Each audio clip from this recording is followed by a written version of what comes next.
Merhaba arkadaşlar, bugünkü tanıtacağım üründe Konec'in bulaşık makinesi. Şöyle şu şekilde düğmeye bastığınız zaman dur bekleme, şurada az bulaşık var. Şöyle tuz ve paraltıcın hangisinin eksik olduğunu gösteren ve ışıklarının yanında.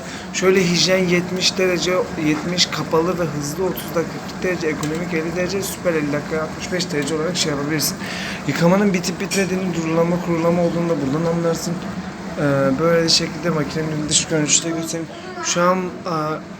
Şu an çalışmış durumda olduğu için makine iç tarafını açamıyorum. Bekletebilirim ama makine bozulma ihtimali olduğu için de bekletemiyorum. Makine güzel bir makine. İstanbul fabrikaları tarafından üretilmiş, imalathanesi tarafından güzel bir makine. Kone için ve her tarafta bulabilirsiniz.